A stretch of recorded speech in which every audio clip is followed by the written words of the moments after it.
Olá, sejam bem-vindos a mais um Papo Castiço. Sou a professora Joyce Dias e estou aqui novamente com vocês para mais um papo interessante, mais um Papo Castiço. Hoje mais uma convidada super especial. Ela já esteve aqui em outros programas, em outros podcasts aqui da Rádio Ninter, que é a rádio que toca conhecimento, traz muito conhecimento para nós e para todo mundo que tem interesse em diversas áreas. E teve repeteco, ela voltou para falar hoje sobre um assunto bem interessante. Ela acabou de defender o doutorado dela, vai falar um pouco para a gente sobre esse tema também. Queria agradecer, primeiramente, a toda a equipe da CNU, que está aqui presente hoje, acompanhando mais um programa, apoiando como sempre. E agradecer você que nos assiste todas as quartas-feiras, às 10 da manhã, tem um Papo Castiço no ar. Então, obrigada pela sua presença. E para quem está chegando agora, o Papo Castiço, como eu disse, acontece toda quarta-feira às 10 da manhã, com um convidado especial, para vir falar aqui sobre o povo preto, esse povo bonito, cheio de alegria, sobre suas batalhas, sobre suas vitórias, sobre suas histórias pessoais, suas conquistas. E eles vêm aqui compartilhar um pouquinho com a gente sobre isso. Então é uma honra para mim estar aqui novamente com vocês. E como todos os programas que eu tenho aí conduzido, eu começo com uma reflexão. Vamos lá? De acordo com o dicionário, raça é a divisão tradicional e arbitrária dos grupos humanos, determinada pelo conjunto de caracteres físicos hereditários, cor da pele, formato da cabeça, tipo de cabelo, entre outros. Porém, a despeito de ampla utilização do termo raça, cresce entre os geneticistas a definição de que raça é um conceito social, muito mais que científico. Então, quem criou essa teoria e distinção quanto às raças? E mais, quem categorizou a superioridade de umas e a inferioridade de outras? Nessa semana, no Papo Castiço, nós vamos debater sobre como podemos discutir raça no Brasil hoje. E para essa conversa, eu recebo aqui Jussara Marques de Medeiros. Jussara é assistente social, mestre em tecnologia e doutora em educação. Realiza pesquisa na área de educação, da seguridade social e da assistência social, com ênfase nos seguintes temas: gênero, raça, divisão sexual do trabalho, política social e educação. Jussara também é professora da nossa pós-graduação aqui da Uninter e ela escreve material didático para a disciplina de Relações de Gênero, Raça e Etnia. Jussara, seja muito bem-vinda. Obrigada. Que bom você estar aqui novamente com a gente, agora no Papo Castiço, para falar aí sobre essas pesquisas que você desenvolve, que é tão importante, né? Muita informação para o Papo Castiço. Então, obrigada pelo seu tempo, por estar aqui com a gente hoje. E vamos conversar um pouquinho? Vamos. Então, vamos lá. Jussara, a gente sabe que o racismo ele está presente no país, né? No mundo como um todo, já há bastante tempo. Queria saber, assim, de que forma ele vem sendo estudado atualmente.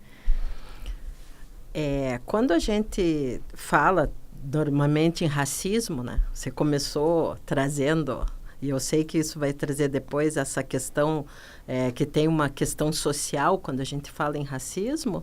Eu vejo que é muito quando um povo em contato com outro povo, existe aquela questão de não entender muito bem como o outro povo é, né? A gente tem, assim, aqueles relatos de quando os portugueses na colonização estão no Brasil, que eles jogando indígenas no rio para ver se tem alma, se boia, e os indígenas matando para ver se o sangue deles é vermelho e assim por diante, né? Então, é aquela coisa da descoberta e do que é diferente e do que é novo. Mas a gente tem uma hierarquia, né, em relação a isso. Quando a gente vai falar dessa questão racial, existe uma hierarquia, porque isso foi criado historicamente, e a gente pode dizer que começa na colonização e começa com algumas teorias aí, né, das quais a gente vai falar um pouquinho no decorrer. E como que você define o termo racismo? O que é o racismo atualmente? Então, quando você começou, você falou essa questão que a raça de forma biológica, não existe.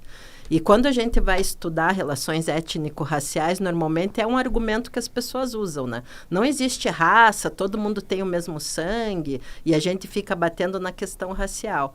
Só que, como existe uma questão do racismo, realmente, raça biológica hoje não tem sentido se a gente não for estudar o racismo, porque são as diferenças, essas diferenças de pele que você falou no começo, trazem hierarquias humanas, fazem com que as pessoas tenham ou não algumas vantagens e desvantagens, então existe o racismo. E como existe o racismo, a gente vai falar em raça, sim, como um conceito não só social, como também político. Entendi. E atualmente, como que o racismo ele se manifesta no nosso país? Você falou sobre hierarquia, né? Ele se manifesta de várias formas. Sim.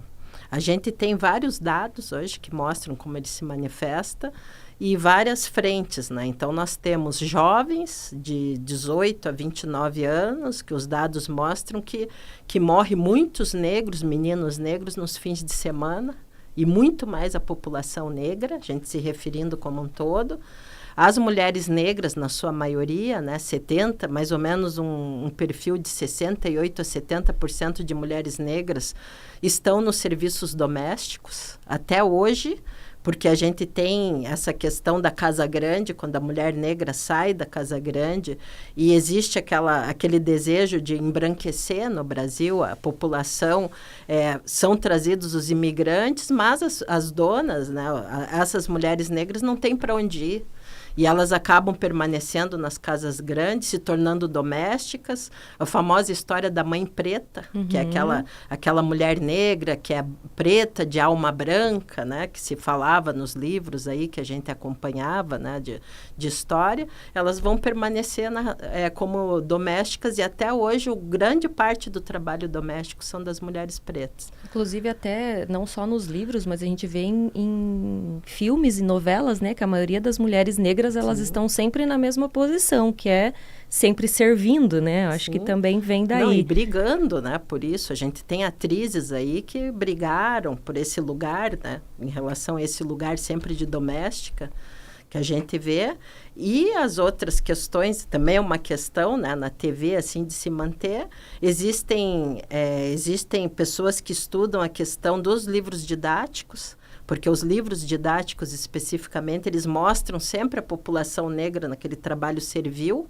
A gente viu um livro didático, inclusive, há pouco tempo saiu de uma editora famosa, colocando que os meninos negros no caminho, as crianças negras no navio negreiro, ficavam brincando e brincavam de escravos de Jó, sem saber que dali a pouco eles seriam escravos, usando o termo escravos, né? Que a gente usa hoje, escravizados, pela questão que ninguém se tornou escravo por vontade própria. Sim. Então, a pessoa foi escravizada, né? Alguém colocou ela naquela situação, no Sim. caso. E teve todo um movimento em relação a isso, e a editora dizia, não, mas vocês só veem o lado negativo, a gente quis ver um lado positivo. E, na verdade, o que se constata historicamente, que nem havia crianças que conseguiam sobreviver nos navios negreiros, de tanto que era violência. Quando a criança chorava, ou quando ficava doente, eles jogavam no mar, né? Foi uma coisa extremamente violenta, que não tem como a gente chegar e dizer, eu quero amenizar essa situação, e como isso acontece depois. Então, tem várias frentes hoje que a gente consegue fazer essa leitura, né? E interessante que você não é a primeira pessoa que passa aqui pelo Papo Castiço que comenta sobre os livros didáticos, né? Que é algo muito presente e bem recente ainda, inclusive, né? Não faz muito tempo que ainda se tem toda essa questão do povo negro presente nos livros didáticos nesse formato, né? Caracterizado como um povo ruim. Eu lembro de uma outra convidada que esteve presente que dizia que o povo preto, eles eram considerados doente, um tipo de pessoa que ninguém deveria ser igual. Então, isso é triste, né? Porque são livros didáticos, é onde você ensina, né? Um meio de você promover a educação. Então, e saber que isso é tão recente, não faz muito tempo que isso estava presente na sala de aula, é muito triste, né? Vamos falar um pouquinho sobre racismo estrutural. O que é o racismo estrutural e como que a gente pode identificar esse tipo de racismo? Então, a gente está falando, na verdade, sobre isso de uma forma mais indireta. Eu gosto muito do conceito do Silvio Almeida, o nosso ministro, né? Que ele fala, então eu tenho aqui, ele diz que é uma forma sistemática de discriminação que tem a raça como fundamento e que se manifesta por meio de práticas conscientes ou inconscientes que culminam em desvantagens ou privilégios.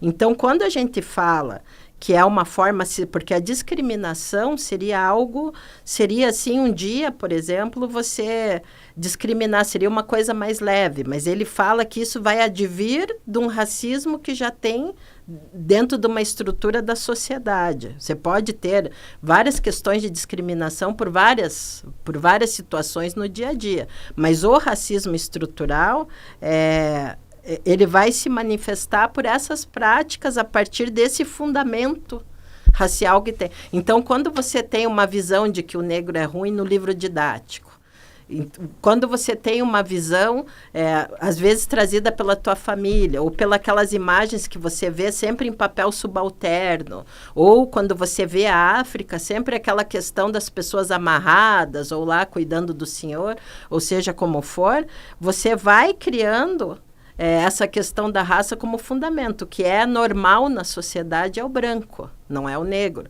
Então, um ambiente que tem bastante negro, as pessoas estranham, mas um ambiente que tem bastante branco, não. Ninguém estranha. Ninguém estranha. É comum, é normal. E daí a gente vê, né? Tem fotos, por exemplo, a turma da formatura da Bahia, que apareceu uma foto mostrando como que era a turma Bahia, 80% de população negra. A foto só tinha pessoas brancas, tinha uns 2 pessoas negras, num estado que tem 80%.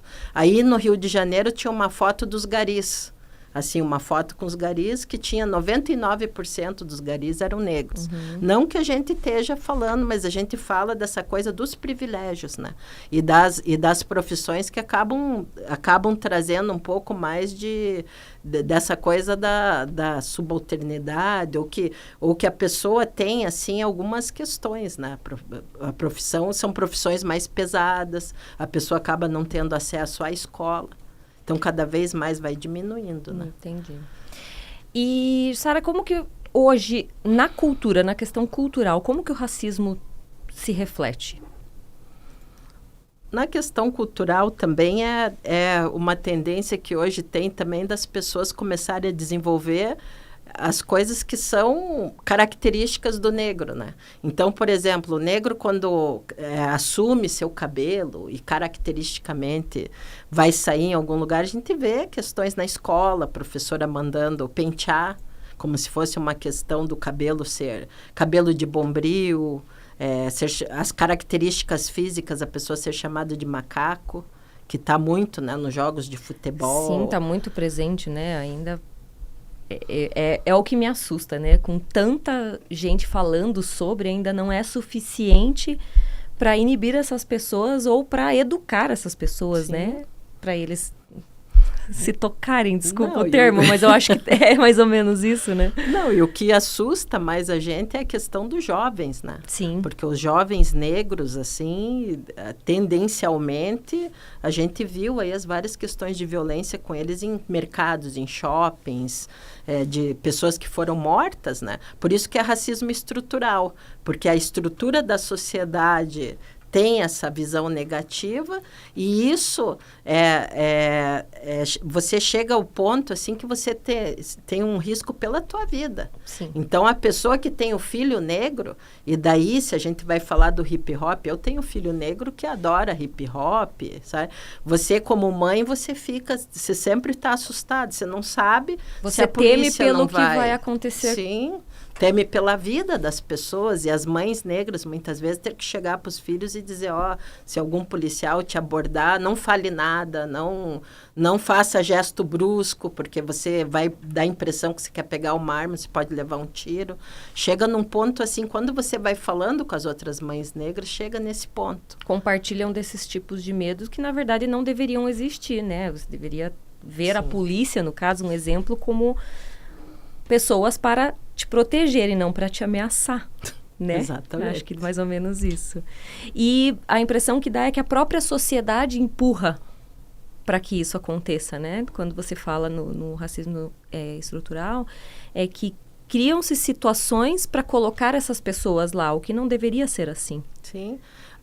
Tem uma autora, Cida Bento, que ela vai falar dessa questão do normal. Ela fala de branquitude, que é um conceito que também é muito estudado, né, pelos movimentos aí. Então, quando a gente fala do normal, não que os brancos estejam na madrugada fazendo uma teoria da conspiração para prejudicar os negros. Mas, assim, quando você vê como a sociedade está organizada, os brancos têm privilégio, sim, dentro da sociedade e se dão conta e não querem perder. Muitos não querem perder esses privilégios, outros reconhecem os privilégios. E ela diz que isso é tão natural que ela é psicóloga, ela começa a estudar esse tema. Ela é uma mulher negra psicóloga que fazia seleção de pessoas e quando ela selecionou pessoas negras, por exemplo, uma vez uma pessoa ligou e disse: eu falei para você que eu não queria gente negra aqui, porque é para ficar na recepção. E não pode ter uma negra na recepção, porque tem que ser as pessoas bonitas, né? E daí a pessoa não sabia que ela era negra. E ela começa a trabalhar essa questão da branquitude mesmo, de como essas pessoas, como o normal é visto, e o bonito é o branco, né? E os privilégios acabam sendo. Então, se você vai revistar alguém num ônibus, seja como for, as primeiras pessoas que a polícia vai são nos pretos. E muita gente chega e diz: eu não reconheço que tenha muita diferença de preto e branco, mas a polícia reconhece. As outras pessoas reconhecem, inclusive nos empregos, né? Muitas vezes você acaba não conseguindo emprego pela questão racial mesmo. Entendi. Queria falar um pouquinho com você sobre o seu mestrado, né? Depois a gente fala um pouquinho sobre o doutorado também. O tema do mestrado foi a política de cotas na Universidade Tecnológica Federal do Paraná, com o objetivo de analisar o impacto da política de cotas raciais implantadas na Universidade Tecnológica Federal do Paraná por meio da Lei 12.711/2012, a partir de uma perspectiva de gênero e raça. Quais foram os resultados aí que você obteve dessa pesquisa? Essa pesquisa, na verdade, eu assim, nunca parei para estudar gênero, nem questão étnico-racial. Eu sempre trabalhei muito com a questão da política pública, né? Embora observasse algumas coisas. Quando eu fui trabalhar na UTF-PR, e daí esse caminho eu conto muito na minha tese, né, se alguém depois quiser ler, mas assim, quando eu fui trabalhar na UTF-PR, eu vi que as cotas lá começaram em 2012 e eu entrei lá mais ou menos nessa época, né, para trabalhar, e um pouco antes de 2012, eu comecei a participar de um grupo de gênero que tem lá, Gênero e Tecnologia. E daí a gente discutia as mulheres na engenharia, porque tem menos mulheres do que homens, tal. Mas nunca ninguém tinha estudado essa questão de política afirmativa, como que isso ficaria com as políticas afirmativas. Porque tem muitas teses sociais aí de que a pessoa entra sem fazer esforço, assim como se você chegasse na universidade e falasse: olha, eu sou negro, não tem uma cota, então você já está dentro, né? Na verdade, você tem que passar por uma seleção como qualquer outra pessoa, tem que atingir a nota mínima lá para você poder se manter na universidade, e o que vai mudar depois não é você saber o básico, né? Ninguém entra assim sem que esteja fora totalmente. E nas engenharias na UTF-PR ainda é pior, porque a gente tem assim uma carga de matemática muito grande, que é uma dificuldade muitas vezes para quem tem o ensino básico, que acaba não tendo acesso, como tem acesso uma pessoa que vai para o ensino o ensino não público, né, e que consegue se dedicar só àquilo, porque muitos adolescentes que estão na escola pública, muitas vezes, acabam trabalhando, né? Sim. Acabam estando na rua, sim, acabam trabalhando, é outra realidade. Conciliar ali o estudo com o trabalho, né? Às vezes é complicado. Sim. E daí eu comecei a fazer, e daí as conclusões, né, como... Depois de fazer esse estudo, que a gente começou a ver é que mesmo com as políticas afirmativas, daí tem essa diferença de cota para a política afirmativa, porque a política afirmativa, você está falando a política social, que é aquela que é criada a partir de uma lei, que daí o Estado tem como obrigação, e a cota seriam as vagas, né? A gente entra mais na questão das vagas aí. Então, dentro da política afirmativa, a gente começou a observar que mesmo com as políticas raciais, tinha engenharia que não tinha mulher negra. Tinha uma maior parte de mulheres brancas, mas muito menor do que os homens brancos, e não havia mulher negra. Algumas tradicionais, engenharia mecânica e tal, assim como outras. Mas esse número nos surpreendeu, inclusive, de ver que mesmo assim... Daí que a gente achava que tinha, eu comecei a pensar, tem alguns cursos que acabam tendo mais ingresso de pessoas negras do que outros, e nas engenharias realmente não teve esse ingresso. Entendi. Tá. E agora sobre o doutorado, né? Porque depois de mestre, ela foi atrás do título de doutorado e, nossa, parabéns por isso, inclusive, porque eu acho que é um mérito muito grande de quem... tem essa coragem de enfrentar um doutorado, porque são 4 anos de muita dedicação, né? Sim. Você tem que estar ali presente, estudando, pesquisando, não é só ir para a aula. O mestrado já é um caminho difícil, o doutorado um pouquinho mais, né? Digamos assim. Então, recentemente, a senhora defendeu o doutorado dela com o tema Lugar de Mulheres Negras é nas engenharias? Então, é uma pergunta aí que ela fez, né? Um estudo em 2 universidades federais do Paraná. Conta um pouquinho para a gente sobre o resultado desta pesquisa, no caso. Nesta pesquisa, digamos, entre aspas, o bicho pegou um pouco mais, né?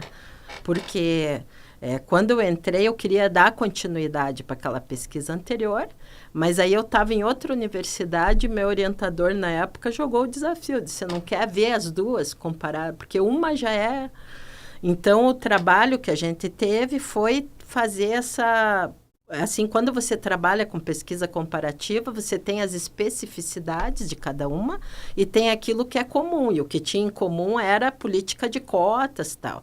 Só que a Universidade Federal, ela tem uma política de cotas, de política afirmativa desde 2004. E a UTF-PR, ela cria as políticas afirmativas com a Lei 12.711, que é de 2012, que daí a lei determina, ela fez, né? E daí eu fui atrás de ver por que esses processos eram tão diferentes, porque são currículos, embora sejam engenharias diferentes e tal. E quando eu fui atrás, eu fiz uma pesquisa histórica das duas, para ver o processo histórico das duas universidades, porque existe uma teoria aí dentro quando na avaliação, né, de políticas públicas, que é a teoria cognitiva, que a gente diz que vai, assim, trabalhar um pouco que cada ator social vai ser, por mais que isso esteja determinado na lei, os atores sociais envolvidos são aqueles que vão dar uma visão diferenciada para aquela lei, se ele correr atrás. E a Universidade Federal, na verdade, ela tem uma característica de começar antes pelas pessoas que eram envolvidas e que fizeram isso antes daquele julgamento do Supremo, que depois, né, de 2010, que vai determinar que não que é constitucional. E daí, depois disso, que o TF-PR vai assumir. Então, o TF-PR já tinha, as suas políticas afirmativas eram mais voltadas para a questão da vulnerabilidade do que propriamente a questão racial. E a UFPR já trabalhava com isso desde 2004.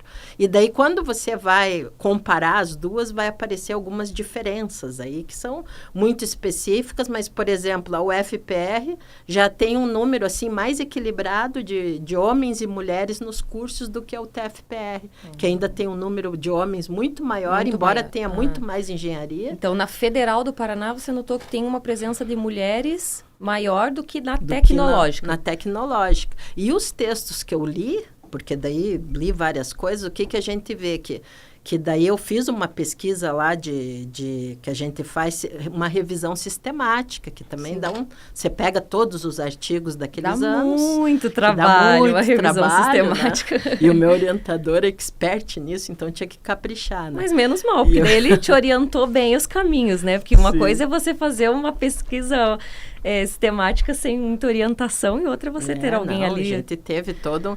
E daí o que a gente vê, né, na pesquisa sistemática, especificamente, é que você acha poucos textos que vão fazer esse... Política afirmativa, se você jogar lá de 2012... com a lei até hoje, vai aparecer mais de 300 artigos, e principalmente trabalhando com questões assim de pesquisas, né? Porque quanto mais é perto daquela revisão, que era para ser feita agora, né? Em 2022, no caso. Quando tinha a revisão, aparece bastante artigo revisando, assim. Mas, quando você fala em gênero, é muito pouca gente que pensa, porque uma coisa é você dizer a população negra aumentou nos cursos, outra coisa é você ver quais cursos a população negra aumentou. E daí existe aqueles cursos considerados, entre aspas, de prestígio, não que sejam melhores que outros, mas que as pessoas procuram mais, por exemplo, medicina. Tem um texto, né, que fala sobre isso, até da Universidade Federal, que mostra que no curso de medicina ainda ingressa menos pessoas negras do que é o curso mais concorrido, e o curso que tem ingressado mais pessoas negras são, via de regra, nas licenciaturas, na Federal, na Pedagogia. Alguns outros cursos assim que é diferente um pouco da UTF-PR, que tem mais engenharias. E que daí você não vê ingresso quase nenhum, né? Homens, assim, um pouquinho mais que mulheres. E na UFPR tem lugares que tem mais mulheres até do que homens negros. Então, existe aí esse contraponto entre as duas. Jussara, queria saber um pouquinho sobre você, professora aqui, nossa, da pós-graduação, né? Que você está escrevendo um material sobre a disciplina Relações de Gênero, Raça e Etnia. Como que foi esse convite? Como que está sendo elaborar esse material? Eu fiz esse material alguns anos atrás, até, e era voltado até para o curso de serviço social, né, na época. E o que aconteceu é que quando a gente discute gênero, numa perspectiva, várias perspectivas, tinha um tópico lá que era gênero e violência e tal. E tinha na Uninter alguns designers que faziam os desenhos e tal, que se envolveram para chuchu naquilo e deu uma discussão até interna na época. Então a gente chegava... Quando apareceu o tema gênero e violência, um dos meninos fez um desenho que era uma boneca quebrada. E daí o pessoal internamente achou que ficava meio violento, tal. Daí mandavam para mim, veja-se. Mas a boneca quebrada é o que... Né, ele não colocou, não expôs nenhuma criança, mas a gente estava falando da questão de violência mesmo, tal. E aquilo deu... E eu me envolvi muito naquilo, né? E a gente fez um módulo que aparecia várias questões. A questão da violência, essa questão dos cargos, da mulher negra, sobre várias... Divisão sexual do trabalho. E daí foi a coordenadora gostou na época, e agora a gente está atualizando de uma forma mais ampla. Esse curso vai ser atualizado porque ele começou a ser usado em vários cursos. Sim. E tinha algumas coisas mais específicas. Agora a gente está atualizando para ser usado. A gente trabalhou sexualidade, trabalhou a questão de orientação sexual. Foi muito legal, né? E agora a gente vai fazer uma coisa muito mais ampla aí. E vai ser um negócio bem legal. Inclusive, Jussara vai estar presente nos cursos da área de educação também. Até comentei com ela aqui antes de começar o programa. Porque é um tema que não necessariamente atualmente precisa estar dentro do serviço social. Ele é um tema amplo que cabe aí em várias áreas, né? Sim. Então, isso é o mais interessante, né? Essa interdisciplinaridade que existe aí dentro de um tema. Jussara, como que o pessoal que tem interesse em acessar a tua dissertação de mestrado e sua tese de doutorado está em algum local lá, algum acervo? Como que a gente faz para encontrar? Então, a minha dissertação é jogar o nome que você falou, meu nome inteiro, que aparece, né? E a tese agora eu estou mandando para o meu orientador para a gente publicar. Ah, sim. Vai render bons artigos aí, né? Vai. Com certeza. Vai render vários. Que bom, isso é bom. A gente já se envolveu num projeto em conjunto, né, com a Universidade Federal e a UTFPR, com a pós-graduação já, e mandou até para, se o projeto for aprovado, a gente vai conseguir no mestrado e no doutorado das universidades fazer internacionalização de mulheres negras que estão nos programas de pós. Ah, legal, interessante. Vai ampliar ainda mais, né? Sim. Aí vai além. Então, quem tem interesse, procura lá pela... Em breve vai estar a tese do doutorado também, vai estar disponível. Acho que vale a pena, é um tema muito interessante. Eu confesso para você que eu achei muito interessante, principalmente por ser a questão das engenharias, né? Que quando você fala em engenharias, vem muito essa questão de um público masculino presente dentro dela, né?